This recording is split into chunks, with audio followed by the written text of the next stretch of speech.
Today on the Health Habit Podcast, we're talking about the sneaky, secret reason why weight loss is so difficult. Even when you're focusing on calories in, calories out, just like everybody tells you, when you're trying to do all the right things, but the weight still won't drop. Whether you are actively fighting a battle with the scale or just noticing that creeping weight gain and having a hard time stopping that cycle, this episode is for you. Are you tired of feeling overwhelmed by health advice, struggling to stay consistent, and craving more ease in your diet and calm in your mind? Then you are in the right place, my friend.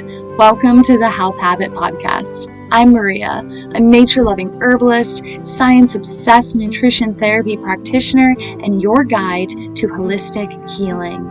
If you're ready for simple wellness solutions, nutrition tips, and mindset shifts to help you feel energized, fulfilled, and in control of your health, then brew up some tea or crack open a kombucha, and let's get into it. For years, I knew what I should be doing to support my wellness, but I still had this gnawing feeling that I wasn't doing enough. I was technically living a healthy lifestyle, but it didn't feel embodied or fulfilling. I didn't have a big picture system I felt confident in, and without that foundation, everything felt overwhelming and inconsistent. It had me feeling like a stressed out failure. Everything shifted when I stopped comparing myself to some imaginary standard and finally asked what really matters to me and what would make me feel like I was living my dream lifestyle.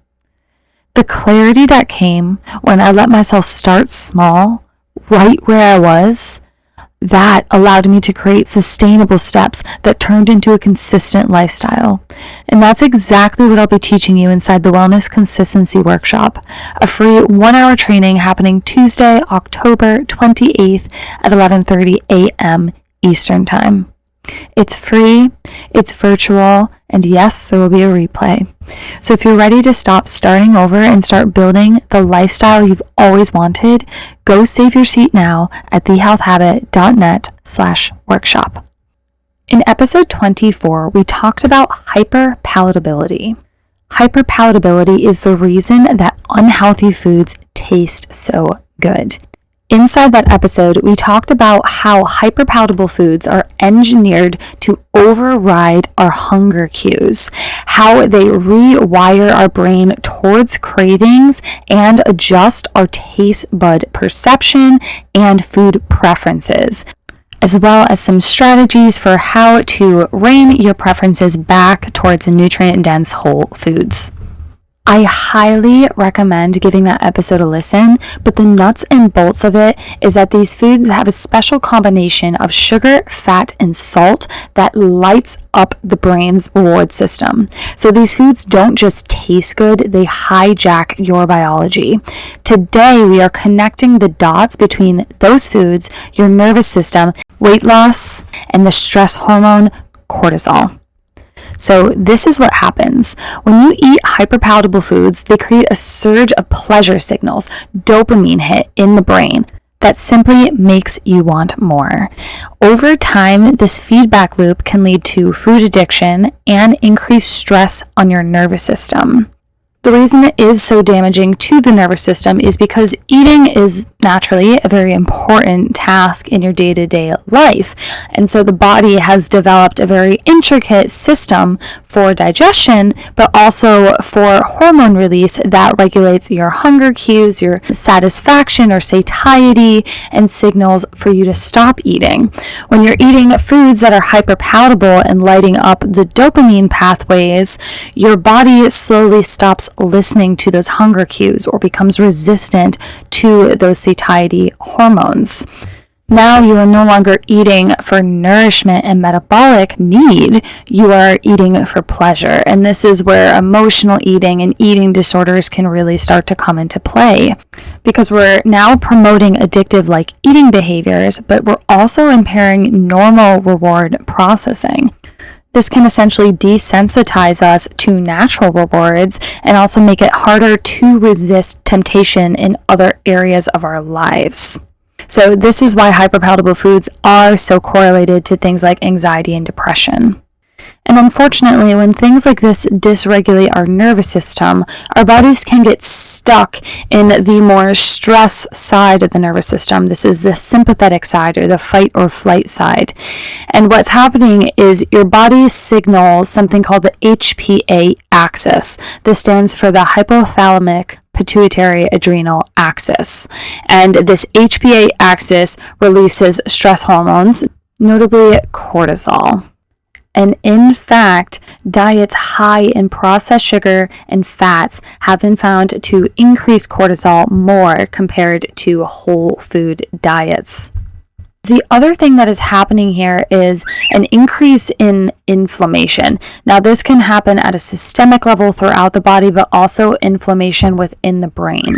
And there's a few different mechanisms for why this happens when we're consuming a diet that is high in hyperpalatable, ultra-processed, high-fat, high-sugar foods. But part of it is because it disrupts the microbiome. So these are all of the bacteria that live in the gut and have a very complex relationship to our body and physiology.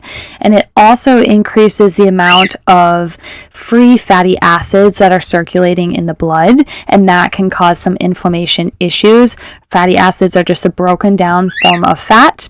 Inflammation caused by free fatty acid circulation is more dramatic when the fat is saturated. So that is important to note because a lot of the more unhealthy foods are high in saturated fats. And then it's also been found that this kind of diet can increase cytokine release in the body. And cytokines are a chemical messenger that help regulate the inflammation response. So we have this situation where we're dysregulating our nervous system and we're creating this low-grade inflammation. Inflammation in itself can lead to cortisol release, and then we also find higher levels of cortisol is being released in response to foods high in fat and sugar. And as if that wasn't enough drama already, elevated cortisol levels can directly increase our appetite, specifically calorie-dense, high-fat, high-sugar foods. In other words, hyperpalatable foods, the very foods that are causing the nervous system dysregulation. And this all makes it harder for your body to feel full because it's lighting up the reward pathways, making you want more. So stress pushes cortisol up. Cortisol drives cravings for sugar and fat and for more food in general. You eat hyperpalatable foods, which fuel inflammation. Inflammation keeps the cortisol levels high, and then round and round we go.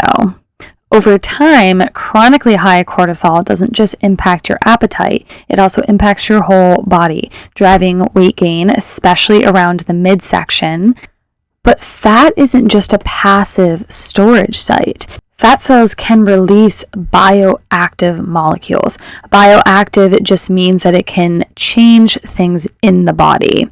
And one of the really important things that it can do is either release a pro-inflammatory molecule, meaning more inflammation, or an anti-inflammatory molecule. And once you get to the point of having a lot of fat cells in your body, things shift towards pro-inflammation.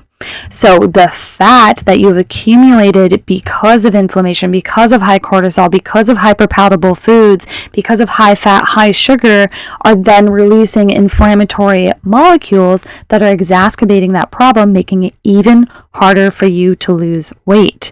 And I'm not sharing all of this scientific information to scare you. The main takeaway I want for you is that it's not just calories in, calories out. It's the quality of your calories, but it's also nervous system support. Even if you were eating all of the healthy food, whole food, great things like strawberries and nuts and all the greens, you could still be holding on to stubborn fat. Until you re-regulate the nervous system, you are not going to be able to lose that fat.